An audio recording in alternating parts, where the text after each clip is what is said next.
به کار در میکنی؟ 5 سال شد. 5 سال میشه. چه مقدار سرمایه شروع کردی؟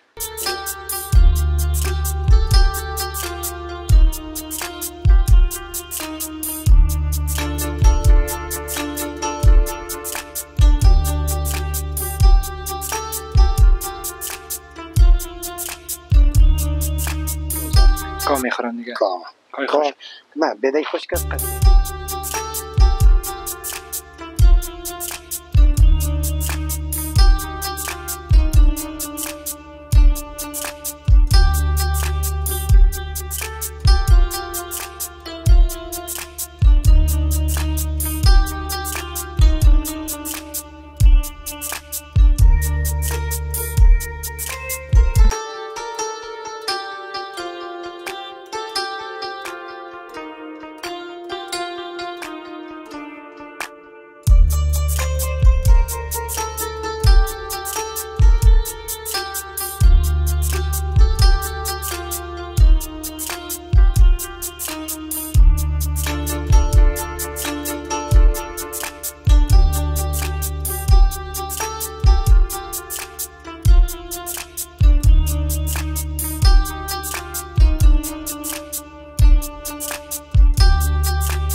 سلام وطندارای عزیز، امیدوارم که خوب و صحت و سلامت باشین. دوستای عزیز، امروز در یک فارم گو آمدیم که اینجا میبینید نام خدا فارمای گو است و به هموطنان ما شیر فراهم میکنه. در کنار ما اینجا مسئول فارم از بیایم روی بیشتر میبینیم. سلام علیکم. و علیکم السلام.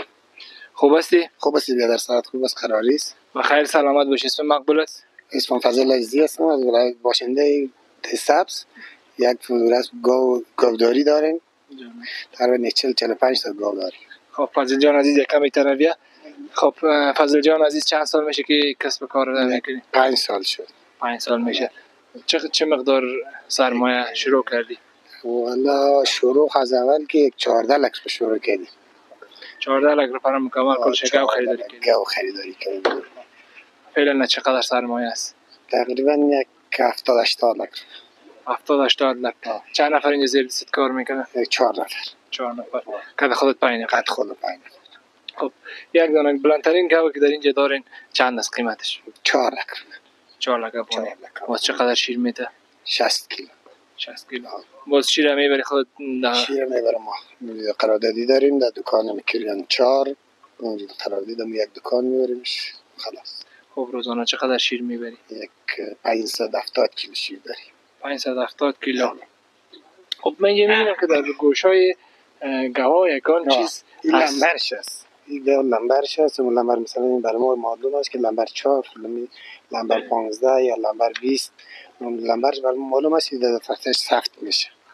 موقع زایمانش هم سخت میشه، پس موقع القاش که پس القا میکنه پس سخت میشه. خب مکمل لمبرش معلوم است. برای ما این تاریخ تولد هم داره که در این وقت تولد شده یا این وقت مثلا اگر جوانه میگیریم یا چیز میشه برای زایمانش. مکمل دیگه از وقت تولدش تا آخرش کلش چیزش وقت ذکر است.